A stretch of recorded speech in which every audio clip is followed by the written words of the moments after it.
Assalamualaikum warahmatullahi wabarakatuh. Ahlan wa sahlan anak-anak sekalian. Kaifa halukum jami'ah. Mudah-mudahan kalian semuanya selalu dalam keadaan sehat walafiat, dan mudah-mudahan kita semuanya selalu dalam lindungan Allah Subhanahu wa taala. Amin amin ya rabbal alamin. Anak-anak sekalian, sebagaimana yang kita lihat pada tema di layar Anda, bahwasanya pembelajaran kita pada kali ini adalah bahasa Arab. Nah, kali ini Bapak Herna akan mengulas beberapa hal atau materi yang telah kita pelajari, mulai dari mufradat, qiraah, tarkib yang ada jumlah fi'liyah, ismiyah sekaligus fi'il mudhari'. Jadi pada kali ini Pak Herna tidak akan menyampaikan materi baru, tapi hanya review atau dalam istilah bahasa Arabnya adalah murajaah pelajaran yang telah kita pelajari pada bab-bab yang lalu, khususnya pada bab as-sani atau pelajaran yang kedua. Nah, pelajaran yang kedua ad-darsus tsani yaumiyatuna fil madrasah, aktivitas kita di sekolah. Tetapi kali ini kita fokuskan pembacaan kita, yaitu mengulang pelajaran-pelajaran yang kemarin kita bahas bersama-sama. Baik, sebelum kita mulai, mari kita membaca basmalah bersama-sama. Bismillahirrahmanirrahim. Anak sekalian, pada minggu yang lalu sudah kita pelajari tentang mufradatnya yaumiyatuna fil madrasah. Ada beberapa mata pelajaran, bidang studi dan lain sebagainya. Kemudian juga kita pelajari tarkibnya, jumlah ismiyah dan fi'liyah. Juga kita pelajari juga materi al-qiraah atau membaca yang berkaitan dengan aktivitas-aktivitas di sekolah. Kemudian juga kita pelajari tarkib tentang perubahan fi'il mudhari'. Nah, kali ini ada hal-hal yang perlu kami ulang untuk kami bahas sekali lagi agar kita mendapatkan pemahaman yang lebih mantap. Nah, untuk itu kita pelajari bersama-sama, kita ulang nanti berkaitan dengan materi-materi yang penting. Nah, baik. Untuk yang perlu kita bahas yang pertama adalah ini ada mulahadhah. Mulahadhah ini artinya catatan penting. Jadi catatan penting tentang apa ini? Di sini ada jumlah ismiyah dan jumlah fi'liyah. Nah, perhatikan. Dalam jumlah ismiyah, pelaku atau isim didahulukan, maka disebut jumlah ismiyah. Sedangkan jumlah fi'liyah, fi'il yang didahulukan, sedangkan pelakunya atau isim berada setelah fi'il. Jadi ini masih pengertian pembahasan tentang perbedaan jumlah ismiyah dan jumlah fi'liyah. Kalau kita pelajari, kita pahami secara sekilas, ini kalau dalam bahasa Indonesia jumlah ismiyah ini dinamakan polanya SPO. Tetapi kalau jumlah fi'liyah ini biasa dinamakan PSO. SPO artinya apa? Ini subjek, predikat, objek. Jadi subjeknya di depan, subjek dulu, terus predikat, terus objek. Maka dinamakan adalah jumlah ismiyah karena diawali dengan subjek, atau diawali kalau dalam bahasa Arab pelakunya atau isimnya. Maka namanya ismiyah. Nah, kemudian yang kedua, jumlah fi'liyah ini dalam bahasa Indonesia PSO. Jadi predikat, subjek, terus objek. Jadi predikatnya didahulukan. Predikat ini adalah kata kerja atau fi'il mudhari'. Subjek ini adalah ini subjek atau isim dalam bahasa Arab. Jadi predikat, terus subjek, terus objek. Kalau jumlah ismiyah, subjek dulu, terus predikat. Kalau fi'liyah, predikat dulu, terus subjek. Objeknya masing-masing berada di belakang sendiri. Nah, inilah nih perbedaannya jumlah ismiyah dan jumlah fi'liyah. Jadi SPO dan PSO. Nah, baik, langsung kita lihat contohnya di sini. Nah, ala jumlah al-ismiyah, ala jumlah al-fi'liyah. Kolom pertama ini kalimat semuanya terdiri dari kalimat yang berpola jumlah ismiyah. Sedangkan yang di sebelah kanan ini al jumlah fi'liyah. Semuanya kalimat berupa jumlah fi'liyah polanya. Nah, kita lihat perbedaannya. Nah, kita amati bersama-sama. Perhatikan al jumlah ismiyah. Contoh 1. At-thalibu yadrusu darsa ad-dini. At-thalibu yadrusud darsa ad-dini. Perhatikan kata yang bergaris bawah, at-thalibu. Ini adalah isim atau pelaku. Nah, di garis bawahi berada di awal kalimat. Nanti siswa itu, murid itu belajar pelajaran agama. Ini pelakunya siapa? At-thalib. At-thalib makanya sebagai isim atau pelaku, berada di awal kalimat. Ini sebagai subjek, yadrusu predikat, ad-darsa ad-dini objek, di SPO. Nah, kalau kita balik, kita rubah menjadi pola PSO. Jadi dari at-thalibu yadrusu darsa ad-dini, at-thalibu yadrusu ad-darsa. Kemudian dirubah menjadi jumlah fi'liyah, berarti pelakunya atau isimnya berada di belakang kata kerja atau di belakang fi'il. Jadi fi'ilnya yang didahulukan, predikatnya didahulukan, menjadi yadrusut thalibu ad-darsa ad-dini. Jadi kita lihat ini isim atau pelaku di belakang, berada di belakang fi'il. Nanti jadi predikat dulu, terus objek. Nah, dari jumlah ismiyah at-thalibu yadrusu dirubah menjadi yadrusut thalibu. Nah, jelas ya bedanya sekalian. Bisa kita lihat kata yang tebal bergaris bawah ini bandingkan yang jumlah ismiyah berada di awal kalimat, sedangkan yang jumlah fi'liyah berada setelah fi'il atau kata kerja. Makanya ini dinamakan jumlah ismiyah karena diawali isim, sedangkan kolom yang kedua ini dinamakan jumlah fi'liyah karena diawali fi'il. Berarti yang ini adalah SPO. Yang ini kolom sebelah kanan adalah PSO. Berikutnya contoh-contoh yang kedua. Al-mudarrisu yarja'u ila shaf marratan saniyah. Di al-mudarrisu yarji'u dirubah menjadi yarji'ul mudarrisu, objeknya tetap. Jadi artinya sama. Pak guru kembali lagi ke kelas. Kemudian yang contoh yang ketiga, Ahmad ya'malul wajibal manzili. Ya'malu Ahmad al wajibal manzili.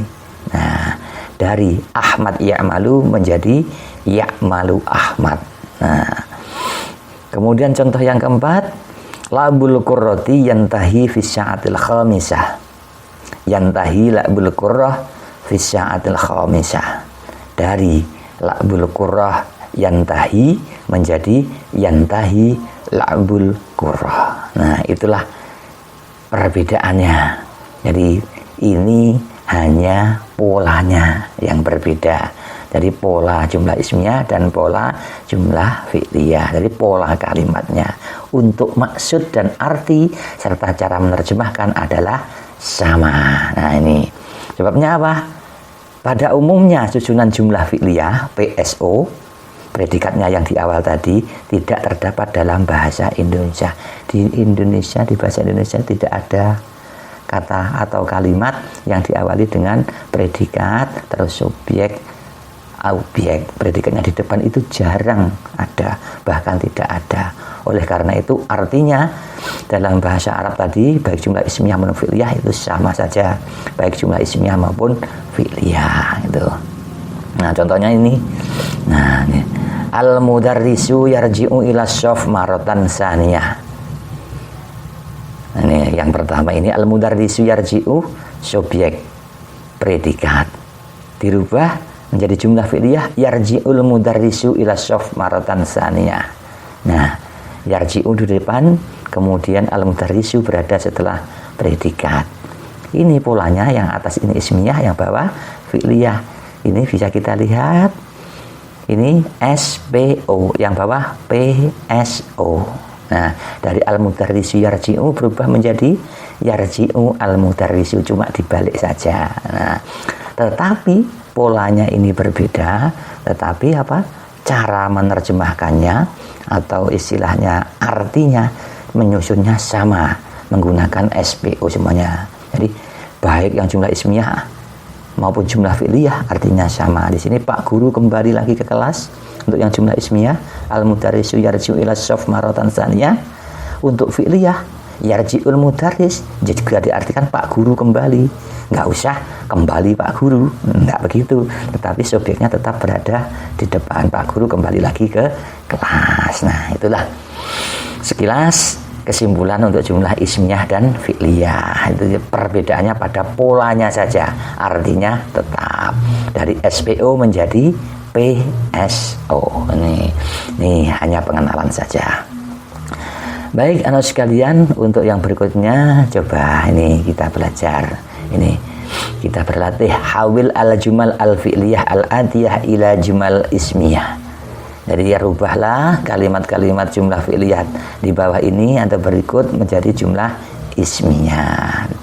Yang pertama, yaqra'u Ahmad al-qissah fil maktabah ahyanan. Bagaimana? Dari yaqra'u Ahmad menjadi Ahmad yaqra'ul qissah fil maktabah ahyanan. Nah, dari coba nanti kita adu cepat dengan saya. Coba anak-anak berlatih ini ya. Yang dua, nusolli subha fi jamaah.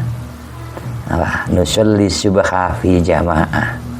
Jadi dari nusolli dirubah menjadi jumlah ismiyah menjadi nahnu nusolli subha fi jamaah. Nah, yang ketiga, tarji'u thalibah ila baitiha ba'da sholatiz zuhri. Dari tarji'u thalibah menjadi at-thalibah tarji'u. Jadi murid itu pulang ke rumahnya setelah sholat zuhur. Yang keempat, yadhabu nadhirul madrasah ilal madinah bisyayarah. Yang keempat, dari yadhabu nadhirul madrasah menjadi nadhirul madrasah yadhabu ilal madinah bisyayarah. Artinya ini kepala sekolah itu pergi ke kota dengan mobil. Yang kelima, tasta'iru ummu kulsum ba'dul kutub. Nah, nih dirubah menjadi jumlah ismiyah, pelakunya ditarik ke depan. Jadi ummu kulsum tasta'iru ba'dul kutub. Ummi Kulsum meminjam beberapa buku. Yang keenam, taskunu usrah as-Sayyid Ibrahim fi bait kabir. Ini dari ini yang keenam ini jelas sekali taskunu. Taskunu usrah as-Sayyid Ibrahim menjadi usrah as-Sayyid Ibrahim taskunu fi baitin kabir. Jadi keluarga Bapak Ibrahim tinggal di rumah yang besar itu. Nah itu nanti dapat kalian ulang untuk belajar merubah pola dari jumlah fi'liyah menjadi ismiyah atau sebaliknya. Nah, baik anak sekalian, untuk yang berikutnya ini kita diperkenalkan ada materi tambahan baru, maf'ul bih. Maf'ul bih itu adalah hanya sebutan kedudukan kalimat, kedudukan kata dalam suatu kalimat. Kita tahu pola kalimat itu tadi saya singgung di atas, ada subjek, predikat, dan objek. Kalau subjeknya tadi isim pelaku, kemudian predikatnya ini adalah fiilnya, kemudian ad-darsa ini adalah objeknya. Objek ini adalah sasaran atau pelaku penderita yang dikenai pekerjaan. Ini namanya objek. Dalam bahasa Arab disebut maf'ul bih. Contohnya ini, at-thalibu yadarusud darsa. Murid itu belajar pelajaran. Nanti isimnya pelakunya adalah subjek at-thalib. Yadrusu fiilnya ini sebagai predikat. Ad-darsa ini sebagai pelengkap atau objek. Objek penderita gitu. Dalam bahasa Arabnya maf'ul bih. Tadi ada isim atau fa'il di depan sendiri subjek, kemudian yadrusu fiil, kemudian ad-darsa ini adalah maf'ul bih atau objek. Nah, perhatikan keterangannya. Jika dibaca dengan lengkap, maf'ul bih yang mufrad harus dibaca fathah. Cara membacanya adalah fathah, diberi harokat fathah. Contohnya begini, at-thalibu yadrusud darsa. Tidak boleh ad-darsu, tidak boleh ad-darsi, tapi yang betul adalah ad-darsa karena sebagai objek. Jadi selamanya objek yang mufrad ini harus dibaca dengan fathah. Ini kalau dibaca lengkap. Kalau nggak lengkap boleh at-thalib yadrusud dars. Nah, boleh. Kalau dibaca lengkap harus dibaca dengan fathah. Nah, baik anak sekalian, ternyata maf'ul bih itu atau objek itu tidak ada pada semua kalimat. Kadang-kadang kalimat itu tidak mempunyai objek tapi diganti pelengkap. Nah, ini contohnya. Contohnya ini yang pertama ini kalimat yang 1 sampai 4 ini ada objeknya. Contoh at-thalibu yadrusud darsaddini. Murid itu belajar pelajaran agama. Yadrusut thalibu al-lughah al-arabiyah. Murid itu belajar bahasa Arab. Ta'malu Fatimah al-wajibah al-manzili. Fatimah mengerjakan PR. Jadi PR ini objek. Al-lughah al-arabiyah objek. Yang keempat, ana aqra'ul qissah. Saya membaca cerita atau kisah. Nah, ceritanya ini adalah objek. Ini jelas sekali ini adalah objek penderita. Kemudian ada kalimat yang tidak perlu objek, tidak membutuhkan objek, tapi ada pelengkapnya yang berisi keterangan waktu maupun keterangan tempat. Nah, ini bukan maf'ul bih namanya, tapi keterangan atau pelengkap. Contoh, al-mudarrisu yarji'u ila shaf. Pak guru kembali ke kelas. Jadi ke kelas ini kan keterangan tempat. Nah, namanya pelengkap atau keterangan. Nadhabu ilal madrasah kulla yaum. Kita pergi ke sekolah setiap hari. Nah, ke sekolah setiap hari ini kita pergi ke sekolah. Ini bukan objek, tapi ini pelengkap. Ke sekolah ini keterangan tempat, kulla yaum ini keterangan tentang waktunya kapan setiap hari. Makanya ini bukan objek. Yang ketiga, tantahil istirahah fi sa'ah at-tasi'ah. Nah, istirahat berakhir pada jam 9. Jadi pada jam 9 ini bukan objek, tapi adalah keterangan atau pelengkap. Jadi kesimpulannya bahwa kalimat itu ada yang mempunyai objek, ada yang mempunyai pelengkap. Jadi tidak semuanya mempunyai objek. Nah, baik. Itu tadi ada dengan objek, dan objek harus dibaca dengan fathah. Contohnya tadi at-thalibu yadrusud darsa. Murid itu belajar pelajaran. Ad-darsa sebagai objek harus dibaca dengan fathah. Nah, gitu. Nah, kemudian ada pelajaran tambahan sedikit, ini berkaitan dengan yamiyatuna fil madrasah, aktivitas kita sehari-hari di sekolah, yaitu tahiyat al-iftiraq. Artinya ucapan selamat tinggal atau perpisahan ini bagaimana dan apa yang harus diucapkan dalam bahasa Arab untuk ungkapan perpisahan. Nah, bagaimana? Nah, ada beberapa ucapan. Yang pertama bisa kita lihat ilal liqa.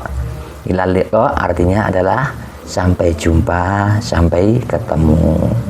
Ilal liqa ghadan, sampai ketemu ghadan besok. Kalau ilal liqa saja hanya sampai ketemu, sampai jumpa.